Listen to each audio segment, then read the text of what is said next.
अगर मैं आपसे कहूँ कि अपनी आंखें बंद करके अपने स्कूल के ज़माने की किसी मेमोरी के बारे में सोचें, तो आपके ज़हन में क्या आता है? ज़्यादा इम्कान इस बात का है कि जब आप अपने स्कूल के बारे में कुछ सोचते हैं, तो आप याद करते हैं कि आप कहीं पार्क में खेल रहे हैं, कहीं क्लासों के बीच में कॉरिडोर में भाग रहे हैं, दोस्तों के साथ कोई मस्ती कर रहे हैं, कैंटीन से कोई समोसे खा रहे हैं। Majority of the people remember things that happened outside the classroom as their first memories when they think back of their time at school. Now think about that.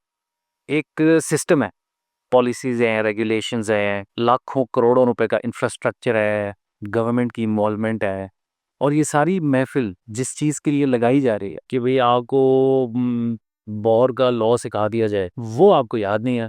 याद आपको क्या है? जो काम आप उस एफ़र्ट के अलावा कर रहे थे, वो आपके ज़हन में रह गया है। It's fascinating. ये वो इश्यू है जिन्हें अपनी किताब हाउ पीपल लर्न में अनटैंगल करने की कोशिश करते हैं। कि ऐसा क्यों है कि हम एक इतना बड़ा निज़ाम एजुकेशन का चलाते हैं जिसका काम ये होता है कि हमारे ज़हन में चीज़ें बैठ जाएँ, हमें चीज़ें याद हो जाएँ, हम लर्निंग के प्रोसेस के थ्रू गुज़रें। लेकिन व्हेन वी थिंक बैक तो we only think of the canteen and the samosa and the cricket and the running around. Nick के हिसाब से this is not just a contemporary issue. ये इश्यू हज़ारों साल पहले से शुरू हुआ है और आज तक हमारी दुनिया और हमारी अंडरस्टैंडिंग को इम्पैक्ट कर रहा है। अच्छा, आई एम नॉट श्योर कि मुझे निक की थ्योरी 100% समझ में आई है एंड आई रियलाइज़ दैट जब मैंने लिंक्डइन पे पोस्ट्स के बारे में की थी एंड निक ने उस पे कमेंट किया and it just blew me away. So what I'll do in this video is I'll share what I understand of this. मेरे लिए ये इसलिए भी इंटरेस्टिंग है क्योंकि पिछले 13-14 साल से मैं लर्निंग एंड डेवलपमेंट इंडस्ट्री में काम कर रहा हूँ and I have gone through certain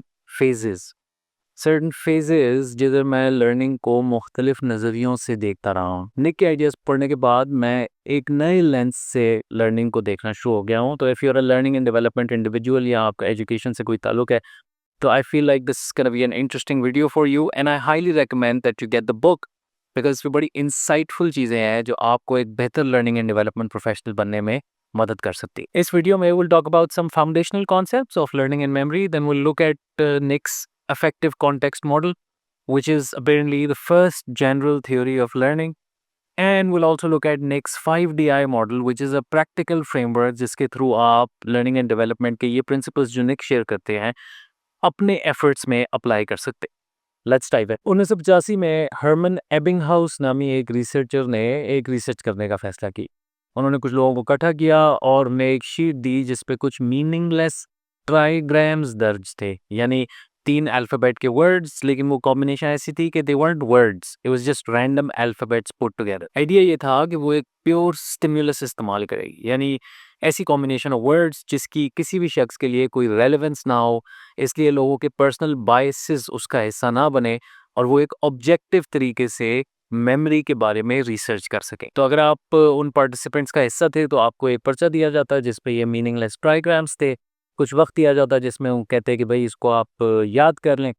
फिर वो पर्चा छुपा दिया जाता और आपसे उसको रिकॉल करने का कहा जाता after certain intervals. Through this research Ebbinghaus realised something that was generally common sense कि वक्त गुजरने के साथ साथ हम चीजें भूल जाते हैं और इस ख्याल से एबिंगहाउस ने डिराइव किया the forgetting curve. As time passes we keep on forgetting things and इस फॉरगेटिंग कर्व के नतीजे में एबिंगहाउस ने हमें बताया कि भाई अगर आप कुछ चीज़ याद करना चाहते हैं तो आपके लिए ज़रूरी है कि आप उसे वक्फे वक्फे से बार बार रिपीट करें and if you do it enough times तो the chances of you retaining that information go up. Now the issue with this research, Nick says, goes back thousands of years.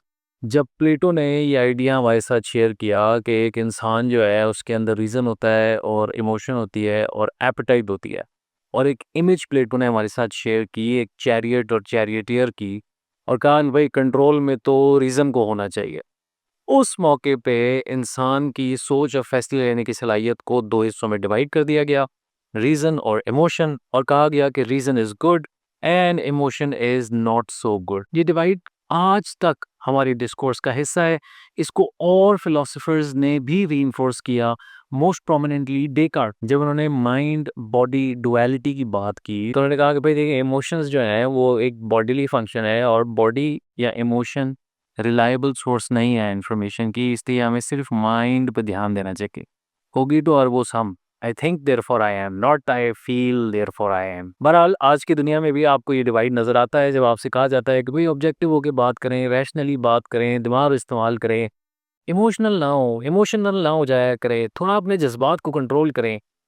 Specially science और business की दुनिया में ये rationality और objective analysis जो है इसको बहुत ज़्यादा वेटेज दिया जाता है। लेकिन निक का ख्याल ये है कि वो we've done is we've made a mistake in how human beings think. और ये सिर्फ निक का ख्याल नहीं है, हाइडेगर भी यही कहते थे। There is this amazing quote from one of his books that I read which said every questioning is a seeking and every seeking takes direction from what is being sought।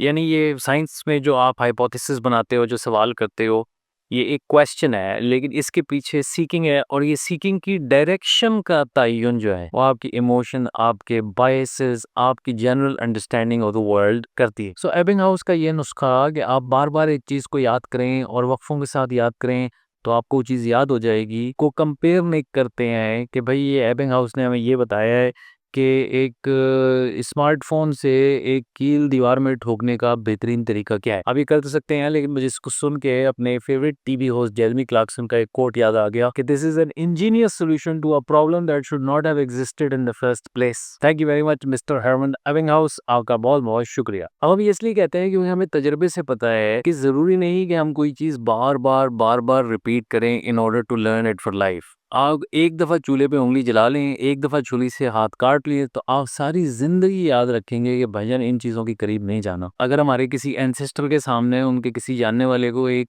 शेर खा गया है तो वो सारी ज़िंदगी शेरों से दूर रहेंगे। सो ऑब्वियसली ये रेपिटेशन वाला ख्याल is not the only thing that is important. लेकिन brain is an efficient machine and it only stores what matters, and what matters is what has emotional impact for you। So now if we go back to the school वाली example, तो एक general understanding हमारी ये है कि भाई learning ये process है जिसमें आप इंफॉर्मेशन एक जगह से उठा के दूसरी जगह पहुंचा देते, यानी किताब से निकाल के बच्चों के दिमाग में डाल देते हैं। निक का ये कहना है कि that is not what learning is in the first place. क्योंकि जिस दौरान स्कूल वाले किताब में से चीज़ें निकाल के हमारे जहन में डालने की कोशिश कर रहे थे, हम असल में कैंटीन में, कॉरिडोर में दोस्तों के साथ क्रिकेट खेलते हुए लर्निंग के प्रोसेस का हिस्सा थे। और ये लर्निंग होती है by observing reactions, by having experiences, by learning stories. It's the same in organisations. अगर आपको नया इदारा ज्वाइन करते हो तो आपको checklist, docket, videos, courses, orientations दी जाती हैं कि भाई ये अपने जहन में बिठा ली चीज़ें, welcome to this new organisation. लेकिन इसके साथ साथ लर्निंग का प्रोसेस इदारे में, टीम में, मीटिंग्स में, कॉरिडोर्स में चल रहा होता है, जहाँ आप जाके अपने आप को एक्सप्रेस कर रहे होते हो, लोगों के रिएक्शंस देख रहे होते हो, और इस रिएक्शन से, लोगों की स्टोरीज से और लोगों के साथ मिलने के एक्सपीरियंसेस से सीख रहे होते हो। और सिर्फ इदारों के बारे में सीखना जो है वो एक्सपीरियंसेस का नतीजा नहीं है। Even words, Nick says, are emotional. अल्फाज की अंडरस्टैंडिंग भी हमारे लिए रैशनल नहीं होती, असल में इमोशनल होती है। इसकी मिसाल वो इस तरह देते हैं कि एक लफ्ज़ है कुर्सी। अब कुर्सी की डेफिनेशन हम दे सकते हैं कि भाई एक फ्लैट सी सरफेस हो, उसके नीचे 4 पैर हों या 3 पैर हों, हो सकता है उसकी कोई कमर पे टेक लगाने की जगह हो, इसे हम कुर्सी कहते हैं। लेकिन बच्चे कुर्सी की डेफिनेशन ऐसे नहीं सीखते। आप फ़र्ज़ करें आप अपने बच्चे के साथ किसी म्यूज़ियम में जा रहे हैं और वहाँ एक एग्ज़िबिट में एक ऐसी चीज़ पड़ी है जिसके 3 पैर हैं और उसपे बैठने की जगह है, और उसपे एक शीट लगी हुई है जिस पे लिखा हुआ है कि भाईजान इस पे कोई वो पुरानी कौम थी, वो खरगोश ज़िबा करती। अब आपके छोटू मियाँ 3-4 साल के, उनको वो सीट नज़र आई है, वो जाके उस पे बैठ जाएँ, तो आप कैसे रिएक्ट करेंगे? आपका जो रिएक्शन होगा वो आपके बच्चे के लिए लर्निंग के प्रोसेस का हिस्सा होगा। उसे समझ में आएगी कि अच्छा यार, everything that looks like a kursi is not necessarily a kursi, so we gotta think about what it is. Nick goes on and says that a chair is something that feels like a chair. A house is something that feels like a house. So अल्फाज भी emotional अल्फाज होते हैं. All words are emotional words, and all learning happens because it creates an emotional impact on us. And this is where Nick's affective context model comes in. Nick का affective model context बुनियादी तौर पे ये कहता है कि हम experiences को याद नहीं करते, लेकिन experiences जो emotional impact हमारे अंदर create करते हैं, जो emotional reactions हमसे elicit करते हैं, वो हमें याद रह जाती है। इसकी मिसाल वो एक बड़ी ज़बरदस्त एनालॉजी से देते हैं। वो कहते हैं आप फ़र्ज़ करें आपके पड़ोसी एक दिन आपके पास आते हैं और आपसे कहते हैं कि यार मेरे पास एक मैजिक बॉक्स है, अगर आप कहीं जा रहे हो और आपको कोई चीज़ स्टोर करानी हो ना, तो आप मुझे दे देना, I put it in the box, it will be safe. तो आप गर्मियों की छुट्टियों के लिए 2 हफ्ते कहीं घूमने जा रहे होते हो, तो जाने से पहले आप अपने घर की चाबी अपने पड़ोसी को देते हो। वो उसको डब्बे में डाल देते हैं, डब्बा बंद कर देते हैं और आप घूमने चले जाते हो। 2 हफ्ते बाद आप छुट्टियाँ मना के वापस आते हो, उससे कहते हो भाईजान चाबी ले आएँ। और आप डब्बा लेके आते हैं, डब्बा खोलते हैं तो उसके अंदर चाबी नहीं होती। लेकिन डब्बे के अंदर एक प्लास्टिसिन की लाइनिंग होती है जिस पे चाबी का प्रिंट होता है। आप वो प्रिंट लेके चाबी वाले के पास जाते हैं, चाबी वाला चाबी बनाता है और आप घर में दाखिल हो जाती है। सवाल, क्या आपके पड़ोसी ने आपकी चाबी स्टोर करके रखी या नहीं? देखिए एनालॉजी लर्निंग के लिए इस्तेमाल करते हैं। What leaves an imprint? अगर उस डब्बे में आप वो कबूतर का पर रखते हैं, तो वो कबूतर का पर गायब हो जाएगा लेकिन उसका इम्प्रिंट नहीं रहेगा, क्योंकि it was light, it head light impact. Things that have light impact are usually forgotten. Things that are heavy and create an imprint are things that are remembered. लेकिन अगर आप फर्ज करें कि आप उस डब्बे में एक किताब रख दें, डब्बा खोले किताब गायब, तो आपके पास सिर्फ उस किताब की आउटलाइन रह जाएगी, उसके अंदर का सामान नहीं रहेगा। इसकी मिसाल ऐसे है कि मैं आपसे कहूँ कि अच्छा सुने, मेरा जीमेल का पासवर्ड बड़ा इंपॉर्टेंट है, ज़रा याद कर ले, 5678 239 1264 456 987321 45678964। आपको याद रहेगा? नहीं। आप आउटलाइन याद रह जाएगी, यानी आपको ये याद रहेगा कि भाई ये पासवर्ड है, बड़ा इंपॉर्टेंट है, लेकिन आप उसका कंटेंट नहीं याद रखेंगे, जैसे आप किताब का मवाद नहीं मिलेगा। ये एनालॉजी नेक लर्निंग के लिए इस्तेमाल करते हैं and I feel that it's very telling.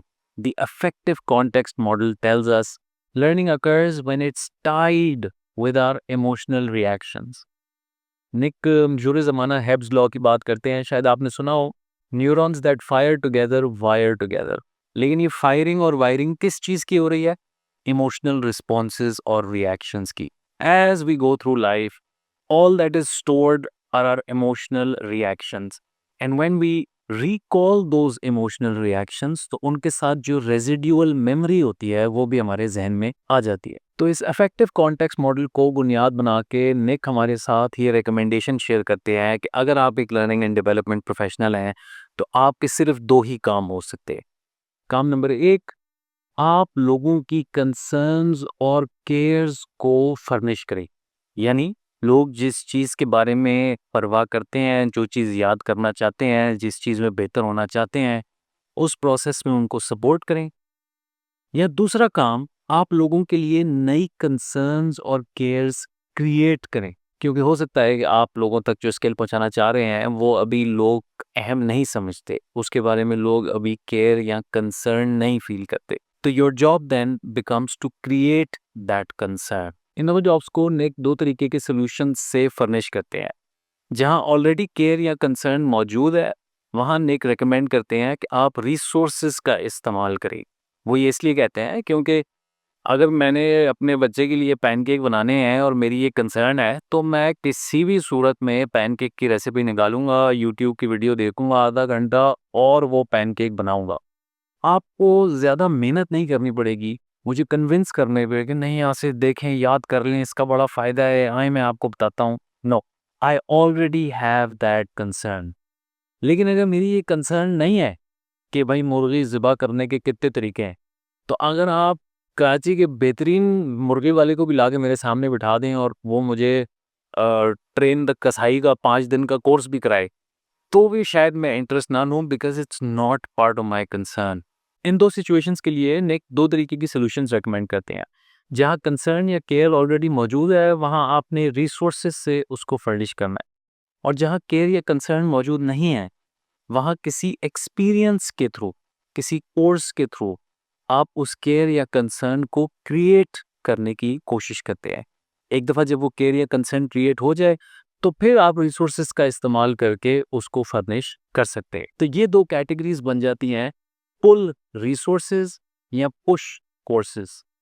You can give resources that people can pull and learn from, or you can push your courses or your trainings or your workshops that help you create concerns and care in people. जहाँ तक पुल resources का ताल्लुक है तो it includes things like checklists, guides, videos, how to's, templates और दूसरी resources जो लोगों को मदद दें जो चीज़ वो करना चाहते हैं, जो काम वो करना चाहते हैं उसको पूरा करना। और जहाँ तक पुश कोर्सेज का ताल्लुक है तो उसमें शामिल होती हैं simulations, story telling, interactive workshops, जिधर आप लोगों के लिए एक इमोशनल इम्पैक्ट क्रिएट करें और एक इम्प्रिंट छोड़ें उनके ऊपर कि कोई काम क्यों अहम है और इसका क्या फ़ायदा है। लर्निंग की इस अंडरस्टैंडिंग को पुश एंड पुल रिसोर्सेज को निक 5DI फ्रेमवर्क के अंदर प्रेजेंट करते हैं। Now the 5DI framework is a learning framework लेकिन it's based off design thinking. तो it is an iterative framework. 5DI क्या है? You define, discover, design, develop, deploy, and then iterate. So it's a 6-step process, and what we do is we'll talk about the first 3 steps in detail and we'll look at the last 3 सरसरी तौर पे. So let's start with define.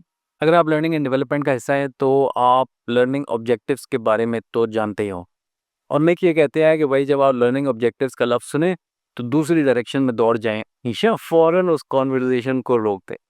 क्योंकि निक ये कहते हैं कि ये scenario आपने भी देखा होगा, मैंने भी देखा है कि इदारे का लर्निंग एंड डेवलपमेंट का काम TNA से शुरू होता है, जिसमें कुछ लोग इदारे में घूमते हैं और कुछ अहम लोगों से पूछते हैं कि उनके ख्याल से जो रिलेटिवली गैर अहम लोग हैं उन्हें क्या चीज़ें पता होनी चाहिए। अब ये नेचुरल है कि अहम लोगों के पास बहुत सारे इंपॉर्टेंट ख़यालात होते हैं और वो आपके साथ शेयर करते हैं, भाई जान इन्हें ये भी पता होना चाहिए, ये भी पता होना चाहिए, ये भी पता होना चाहिए, और आप जल्दी-जल्दी नोट्स बना लेते हैं।